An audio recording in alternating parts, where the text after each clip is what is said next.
Hello, and welcome to another episode of For the Love of Sports. My name is Michael Rasile, and this is a show where we get to talk about sports, we get to talk about business, and we get to talk about everything in between.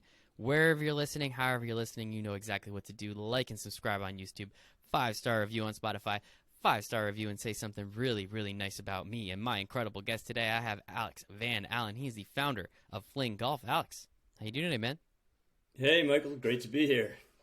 Pleasure, Alex, is all mine. I have never started a sports league. I will never own a franchise. I will never get the opportunity to be a GM and spend my money all willy-nilly like some of these cool owners and leagues out there. But we're getting into it. You're starting a league. You're starting a sport starting 10 years into this thing. So I'm very curious about the backstory, how it started, where it started, what this sport even is. You sent me a little bit of stuff, but I'll let you kind of get into it. But the first question, Alex, I have for everybody on the For the Love of Sports podcast is, why do you love sports so much? Yeah, it's a good question.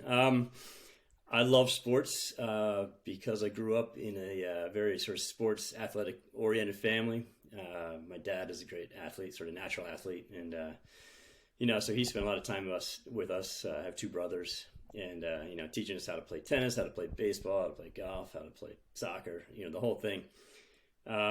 So I grew up doing that, and I love watching sports. We always had a good touch football game on Sundays, and then we go watch the Eagles. I'm from Philly originally, so I think I saw you had a Giants sweatshirt on there one time. Very much so. That's going to be interesting. Wait, can we still go on with the podcast though? Yeah, no, don't worry. I'll say some mean things about Philadelphia later. You're good. Nothing. Yeah. All right. No, so that's and then we'd always end up watching the game. And on Sundays, and so we're just always out there playing around. Grew up sort of out in the country, and not too structured. But we always had sports equipment lying around, and got in a little league and played sports at school and stuff. But just really enjoyed it. Something to do, stay competitive, stay active. It's a pretty easy, I don't want to say run of the mill story, but a lot of people have that type of kind of mentality when it comes to sports. It's, why do I love them? I don't know. I've literally been doing it my whole life. And if I guess I didn't like it, I probably would have stopped at some point. So I guess I still love sports, right? Like, it's kind of one of those things that, right? Like I could not imagine my life without sports. Like, legitimately. Do I play a lot? My wife and I hit a tennis ball back and forth over a net occasionally. I wouldn't call it playing tennis. But we go out there and we do stuff. It's fun to do, right? We play in beer league softball every-ish year, depending on, how bad COVID wants to be, right, in these last couple of years. But, it's fun to be out there. But for me, like, it comes down to watching it. Like, when there's, we had that month and a half straight of every single day there was a football game. Finally we got to the day without it, and I was like, wait. What do I do? Yeah. Like, exactly. I have to watch basketball? Like, I mean, I guess I'll watch it because it's on. I'm like, geez, what do we do? So it's just always funny when it comes to that kind of stuff. And, hey, maybe I'll have a new sport to watch, FlingGolf. You are the founder, CEO, whatever the heck you want to call it. You are the commissioner. Commissioner? Can we call you commissioner? Yeah, well, we haven't quite determined that yet, but starting the league. Words, so my podcast, my words, commissioner of FlingGolf. No, in sincerity. I'm very curious. Like, so I want to know what the sport is. I want to know how you came up with it. I want to know all these things. So I guess we'll just start, like, back to you a little bit. As you said, you played sports growing up. Did you always kind of have that, like, creativity, that almost entrepreneurship about, like, hey, let's combine basketball and soccer? Like, did you do that stuff as a kid, or is this kind of like a new thing? Yeah, like I said, we grew up, not very structured, but we had a lot of sports stuff around, and so we just did, crazy stuff. We played, football on the pond with hockey skates and stuff like that. Love it.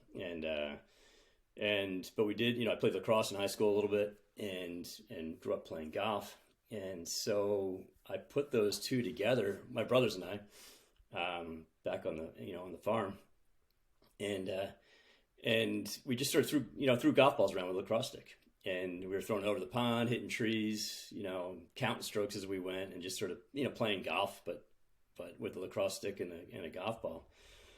And so that was just always, I guess, in my head. I didn't really think much about it for, quite a while. And then, I don't know, I was just bored or something, but around 2012 or so, I started putting pieces together to see how far I could throw a golf ball. And that sort of became, I got more and more into it, and taking pieces of, golf clubs and, obviously lacrosse stick to start, but then other toys and putting pieces together, a lot of duct tape, a lot of screws. putting it all together and really trying to get to the point where I could throw it, far enough to be out on the golf course. And I figured I had to be able to throw it around 200 yards to get out there, which is, maybe not as far as I could hit a golf ball, but legitimately get out on most golf courses and be right up there with golfers.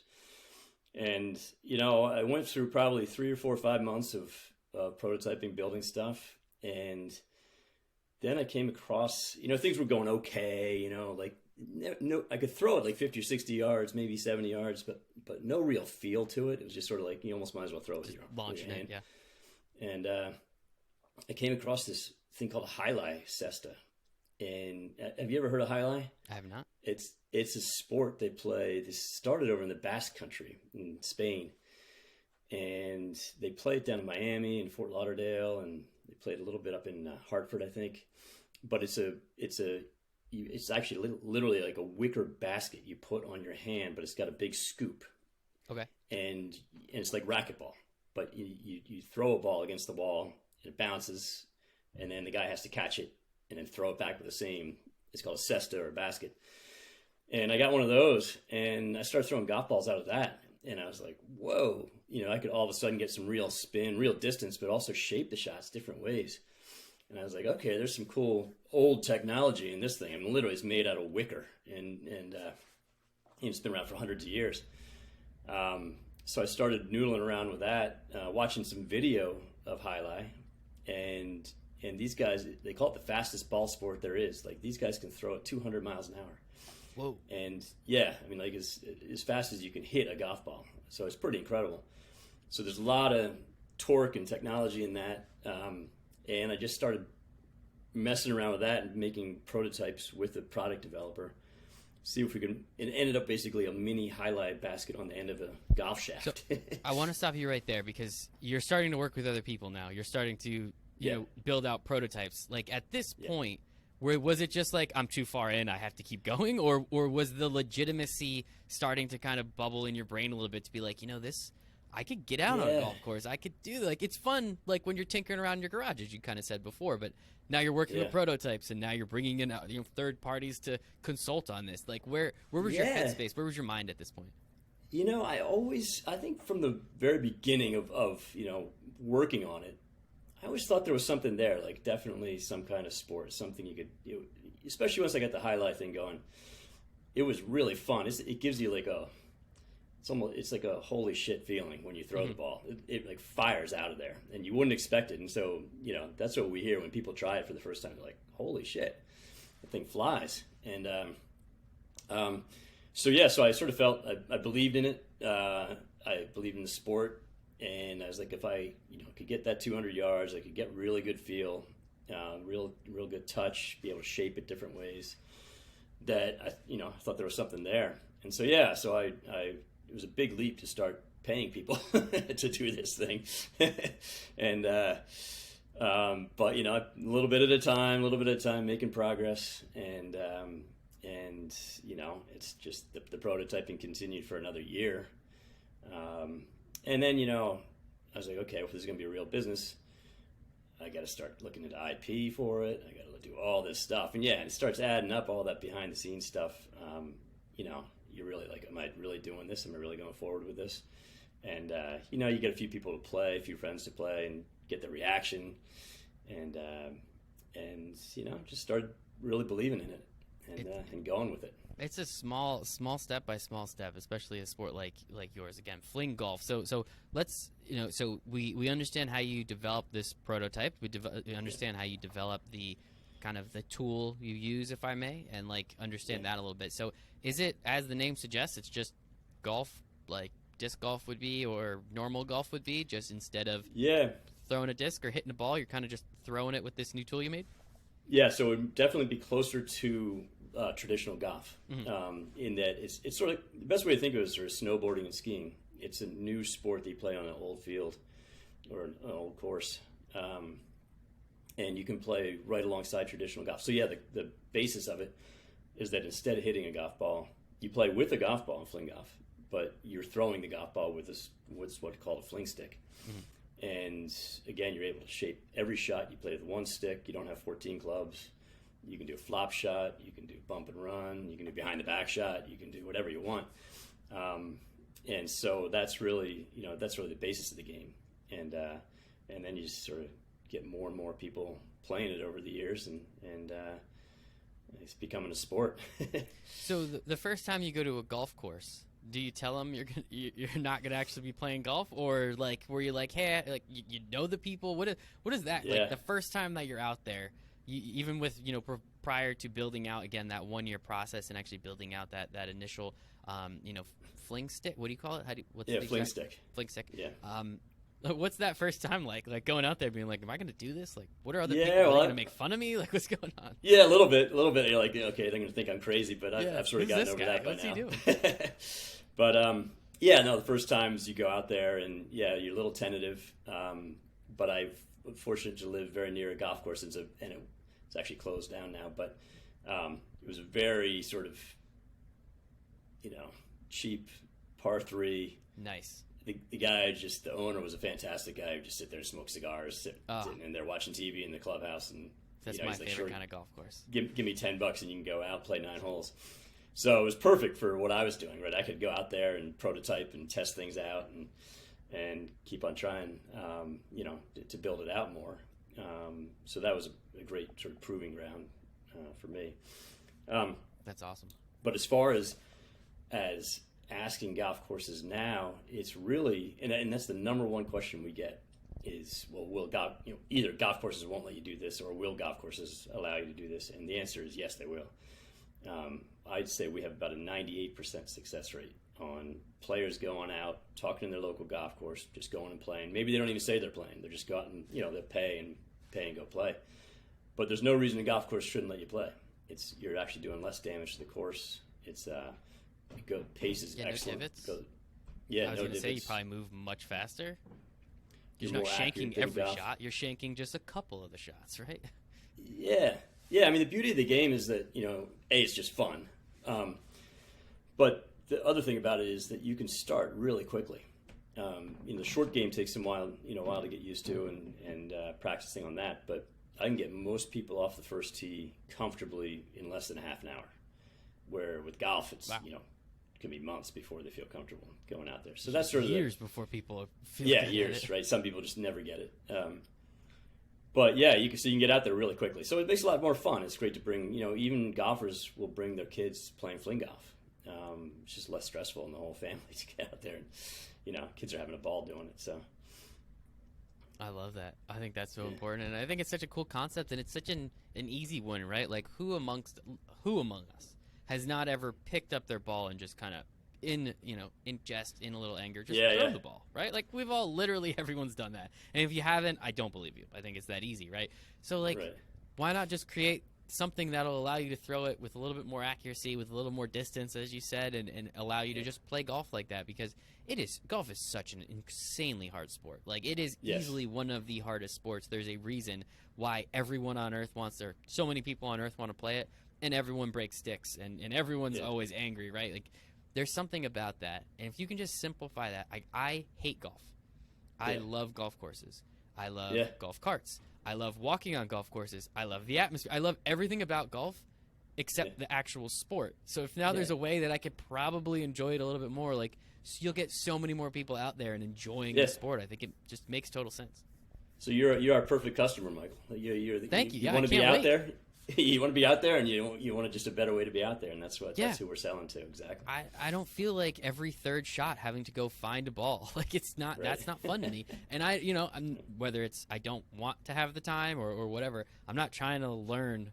That I'm not trying to spend that much money and soak that much time into something that like I'll get minusculely better at. Like give me a FlingStick.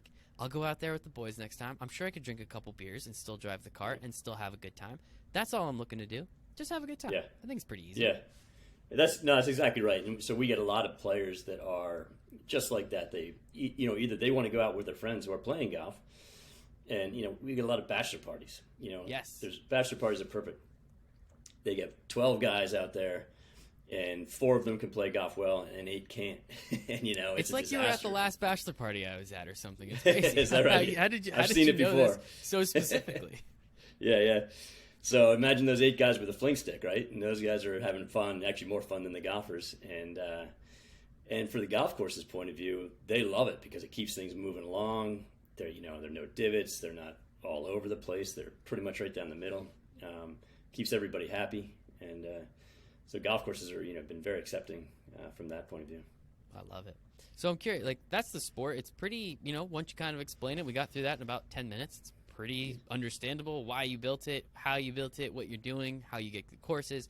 I'm curious about the players aspect though, right? And I'm curious about the business aspect. So we'll kind of dive into a little bit of those right now. Like how, like outside of those first few times you're like, hey, do you guys mind like just checking this out with me? Like some of your close friends, it's like, yeah, could you, just give me some feedback, see what that's like. Like that's an easy close circle, and everyone, of course, should say yes. They're a good friend of yours, their family, their loved ones, whatever. How do you then get to that next? How do you then get to that next node and that next node of people where they're telling their friends and they're telling their friends? Because that's when the spider web happens. That's when you really start to get a very big amount of people to play. Yeah, no, that's exactly right. And it snowballs, and it takes some time to get that snowball going, most definitely. When we started out, we focused a lot on the golf courses. And so this is 16, 17. We started out a little bit before that, but in those years.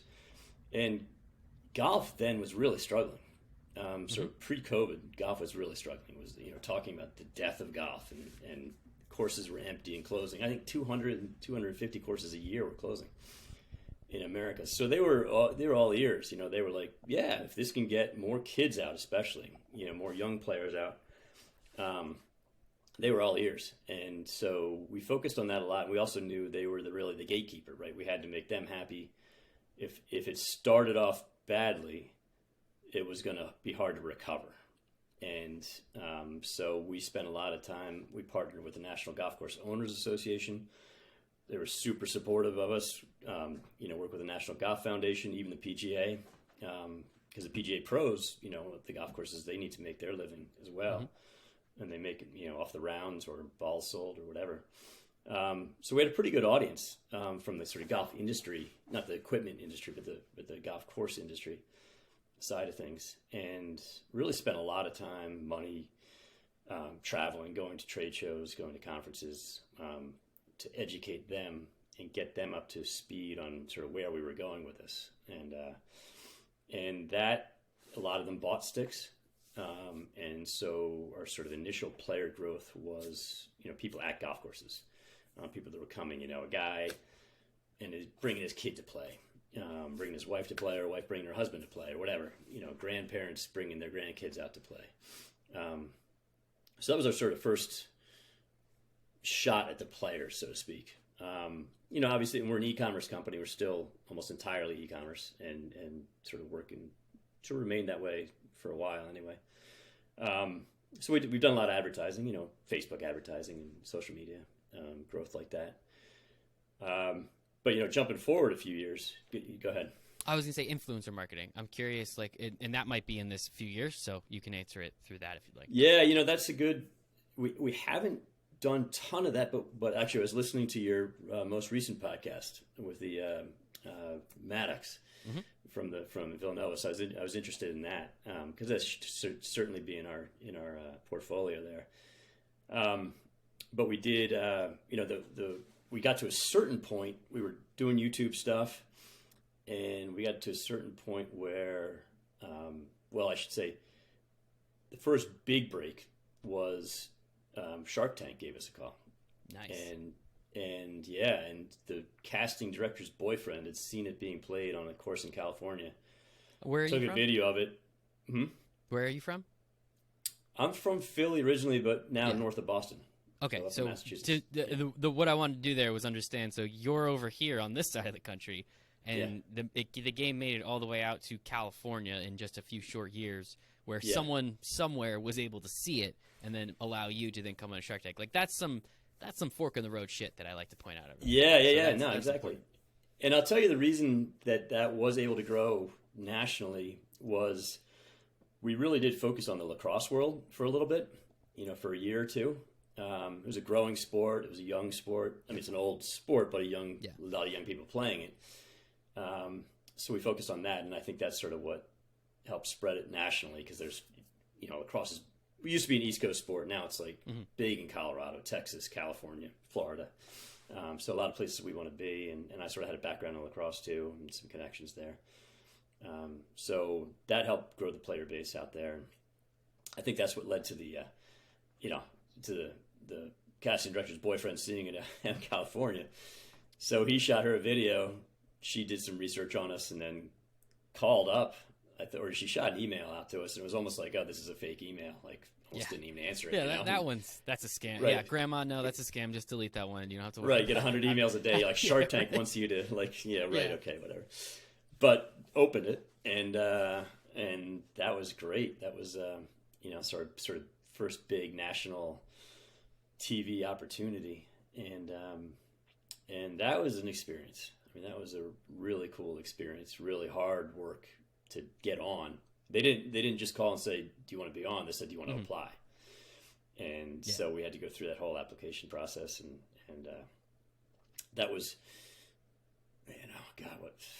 4 months, 5 months of just back and forth with them, going through that process. Really, really detailed stuff that they want to know, and they want you to get it right, and all that. So I'm sure they really that process and everything helped you solidify a lot of, and unless you were just super solid in the financials prior, but I'm sure that process allowed you to kind of see through a different lens of, okay, if we are going to get investors, these are the things that they're looking at. These are the things that they need. This is what they want to see. I'm sure that really helped in that part of the game, though. Yeah, it does, because they really require you to do that. They don't want anybody coming on who's, things are blowing up, or, it's just, it's not, you don't own it or something like that. They make sure they're doing their due diligence, most definitely. So yeah, that helped that whole process, but you really are taking on another full-time job applying for Shark Tank. And so it's a long process, and for us, it was very worthwhile.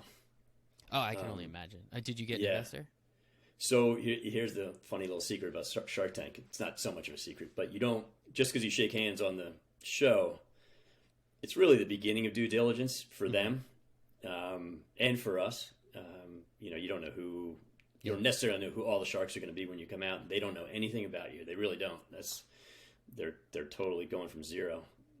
So, you're on there we were on for close to an hour, and then they boil it down to 8 minutes or so. And we got an investment on the show. Shook hands with a guy named Daniel Lebetsky, who was a guest shark, and he was the founder of Kind Bars. The candy bars. Yep, yeah, right here in New Jersey. He was the commencement speaker at my brother's graduation, I want to say. Oh, was he? If I'm not mistaken, yeah. He very well could have been. He's a fantastic guy, and we're still very close. We went through a little due diligence and both decided, it just wasn't the right partnership. But I still keep in touch with him, and we still communicate. That's and awesome. He's very helpful, yeah. But it wasn't, wasn't going to be the best deal for us. It wasn't going to be a deal that we would give anybody else, so to speak. But we wanted him as a partner. But ultimately, we just got to the point where it's like, nah, it's not the best partnership. But what you get is the awareness. You get I was going to say, totally worth it. Totally worth it from that point of view, and that's exactly what we needed at that point. Was we had sort of built a really good foundation with the golf courses, the golf course industry. So they knew about us. They generally knew, for most of them, know what's going on. And that just blew up our player base. We just really went through the roof on new players. And they were able to go out and play, and it sort of snowballed from there. That's awesome. And another thing of awareness, I know you guys were on ESPN 8, the Ocho, if I'm not mistaken, as well. Yeah.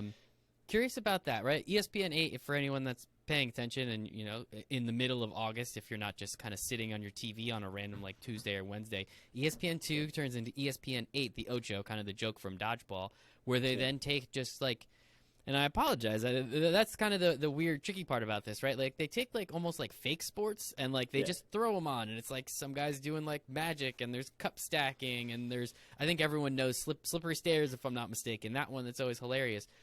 But then there's some legitimate sports like yours that get on there, and it's kind of like, I'm curious from your standpoint, like is the juice worth the squeeze, right? Do you want to be on ESPN 8 because you're on ESPN? Like, that's incredible. Yeah. But you're also kind of lumped in again with all those sports that, as I said, corgi racing. You watch it once a year and you kind of don't really believe it's a sport. Like, what was it like weighing those options? And then, ultimately, what did you guys decide in the end? Yeah, no, that's a great question. Because it was do we want to go down this route or not? And it didn't take us long, honestly. We were, there are legitimate sports on there. It is mixed in with like corgi racing and weirder stuff like that. Like cherry pit spitting contests and stuff like that, which is fun. Whatever. Exactly. But we're all about fun. We are a combo of we're taking ourselves very seriously. We believe very much in the sport and where it's going, and like Olympics, like legitimate. That's where we want to go. And there's no reason why we shouldn't ultimately. Breakdancing in the Olympics. You guys should have a shot. No offense to any breakdancers out there. No, exactly. Yeah. But we're also appealing to people who want to have fun, and so those people are going to be watching the Ocho too. And we're tongue in cheek. We don't take ourselves too seriously, We try to keep it fun, and last thing we want to be is have that sort of stigma that golf has of just being like so serious about yourself, and you have to. Bunch of rich white dudes can't have fun. Go to the golf country club for lunch. Spend $80 on a tuna sandwich. Like, right? No, I'm good. Right. Yeah. So and there are enough sports on there that are legitimate and pretty cool sports actually. There's everything. Cornhole, a lot of backyard games, but spike ball's done a lot. And again, we're for us it's awareness. And we just want people to see what we're doing, and if they start off thinking maybe, oh, that's silly, they'll learn pretty quickly. It's not silly. It's just fun. And it's legitimate. So. And I'm curious, so we understand now you're gaining awareness, right? You're doing, as you said, you're an e-commerce, thinking of yourselves as an e-commerce platform because the courses are there. You don't need to get people to know where a course is. You just need them to buy the FlingStick so that they can go play. And I'm sure you have instructional videos. You have all that kind of stuff. Maybe influencer marketing down the road, Shark Tank, ESPN. You guys done some incredible stuff over just a short 10-year period. I'm kind of curious about, and I know we only have a couple minutes here. We might go over the allotted time, but I apologize on that one because I'm really interested in what's it like running a startup sports league? Because as you said, you're thinking Olympics. You're thinking the highest of the high of, potential athletic ability.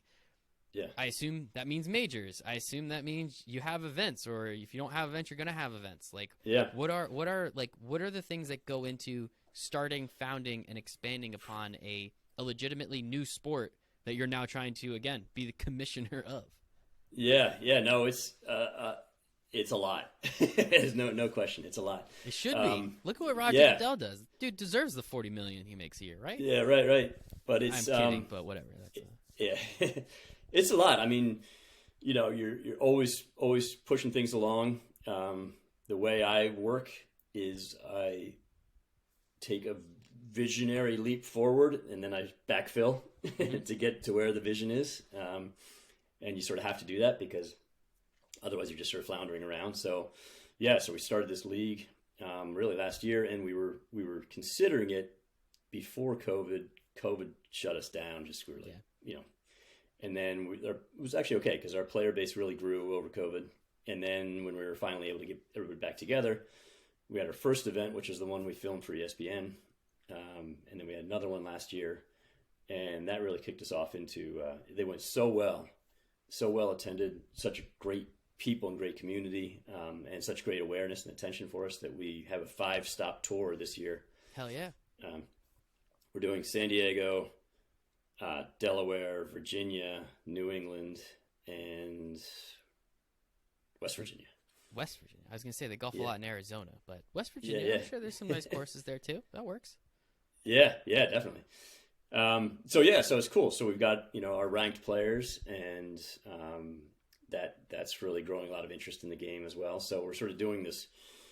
One of the things we're struggling with a little bit is we got the pro players and really good players, but we're also trying to make sure people that want to play in these tournaments aren't intimidated by the fact that there's really good players, because there's room in these tournaments for local people playing.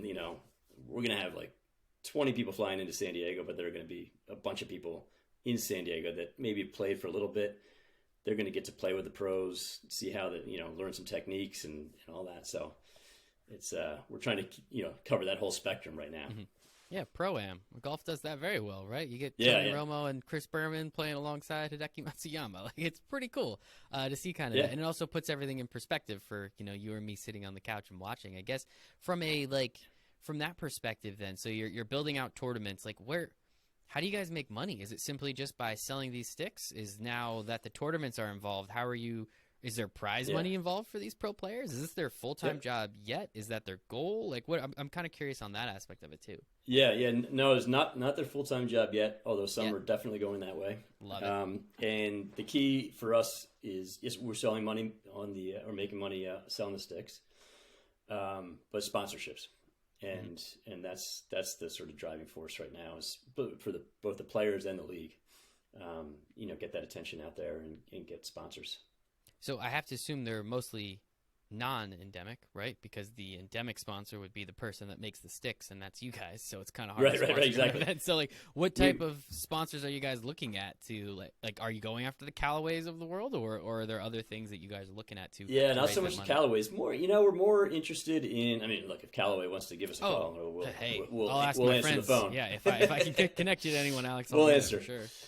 We'll definitely answer the phone. But there are so many up and coming, golf ball brands. Like we're working this one called Odin Golf, which is this really cool, hip, bunch of young guys driving it, and they're all right in the same vibe as us. Fun, go out there, have a good time. Don't take it too seriously, and they have some really good golf balls. And so, working with them, working with like Chris Gronkowski from Ice Shaker, Rob Gronkowski's brother, and they were on Shark Tank as well. And he's got this really awesome sort of thermos bottle. Put water in there, you put protein powder in there, you mix it up, and so a lot of gym guys, are using it. And he helped sponsor our first tournament. And then just a bunch of other. Sunbum was part of our first tournament, and some apparel companies, sunglass companies. But yeah, we'll be, working into the sort of Red Bulls of the world and that eventually. But we're getting there. Yeah, take your time, man. One step at a time. I think it's important. Again, over 10 years, what you've already been able to accomplish, and so much more to come. I'm really excited to kind of see how that's happened, and I think it's such a cool story the way you've been able to build this, cause kind of out of your garage. Like you're the next Apple, right? Like you started something in your garage. Yeah, well, maybe. Soon you're going to be a multi-trillion-dollar company, Alex. I'm crossing my fingers for you. I guess no doubt. in 10 years we got this far. I guess now that, as you said, that you're a visionary, you like to look forward and kind of backfill, reverse engineer what you looked at. I guess what's that next vision that you have, and what are some of the ways you're going to try and accomplish those steps along the way? Yeah, I think in a way we really have two businesses, right? We've got the sports equipment business, which is really a new Swarm brand, and so we're going to grow that brand, and also the league. And I think a lot of what we're going to do moving forward next 5 years is the league. I mean, that's really going to be our focus, because the more we can grow the sport, the more we can grow awareness. That sort of drives the stick sales as well. So we really decided, 2 or 3 years ago, that's where we need to focus. That's where we need to put the effort. And being on ESPN was fantastic. That's helped us. And we're going to be on again. Nice. The Ocho again, and I think it'll grow from there. I mean, I think we'll someday we'll graduate from the Ocho and just be on ESPN too. And just exactly, and that happens. So that's what we're aiming for. I love it, man. Well, kudos and congratulations. All right, so I have one last question. Sure. There's this little golf tournament. It's coming up in April, somewhere down in Georgia. The Masters. Yeah. Have we talked to the people at Augusta yet? Are you able to play FlingGolf on Augusta National? So I will tell you, they haven't said no, but we haven't asked them either. Okay, that's fine. Hey, yeah, I'm more of a forgiveness than permission kind of guy anyway, so I think that's great. No, it'll be interesting with the Masters. I don't know, but I will say I'm playing on Torrey Pines. I played Torrey Pines before. Oh, hell yeah. That was going to be one of my other. I was going to say Torrey Pines, Baltusrol, Winged Foot. I've been to a bunch of these places, so just kind of curious. Some of the major ones that you've hit, like, have you hit any of them yet, or is this kind of now the Oh yeah, no, it's Torrey Pines, Pebble Beach has been played. A bunch of the TPC, Sawgrass, that's been played. Scottsdale from the 16th at Scottsdale. Scottsdale too. That would be would be a dream. Hit that hole in one. People go bananas for that. Either the 16th at Scottsdale for the Waste Management Open there, or the 17th at Sawgrass on there you go, the island hole. St. Andrews. Golf was created at St. Andrews. You have to. Right. It has been played at St. Andrews, the new course. That's awesome. Yep. Wow. Yeah. That's so cool. Guy took a stick over there and he was playing golf and just had a stick in his bag and played a few holes. Played Carnoustie also. So that's why not? Look at this, man. See, look at that. You're already accomplishing a lot of these goals. I think it's incredible. Yeah. Obviously, that was kind of a joke with the Masters, but like the idea of these major idea tournaments, right? The U.S. Open, British Open, Masters. Like this is that's what casual fans like myself. Like I will sit down and watch all 4 days of the Masters. You might not, I might not watch the Sony Open. That might be my second TV, and it's on at night, so I'll kind of just have it down there. But like I'm sitting down and watching the Masters, so it's those tentpole events that hopefully you guys will be able to get up to, and hopefully you can cut that deal, and screw it, we'll have the FlingGolf Masters down in Augusta in let's call it May. I don't know. It sounds great, but Alex, this has been awesome. Where can we find more information? Where can we find content? Where can we watch people playing? I assume you guys have a YouTube page. Are some of the events that you guys are doing this year? Are you going to have them? Maybe not like all 18 holes broadcasted, but like, are you going to have some sort of broadcast around them that people can kind of either tune in and watch, or there'll be like recap clips afterwards? Yeah, definitely recap clips and possibly live streaming some of them as well. Love it. That's so awesome. But you find out everything on FlingGolf.com. All our social media is at FlingGolf. So you get that info there. Perfect. I'll put all that in the show notes for everybody. Alex, this has been incredible. I sincerely appreciate your time. Sounds like you got a dog barking, so maybe you got to go let somebody out. But no, in sincerity, time's the only thing we don't get more of. So thank you so much for giving me some of yours. I appreciate the audience for giving us some of theirs. But other than that, hope you have a great day, man. Thanks so much. Bye, everybody. All right. Appreciate it, Michael. Thank you.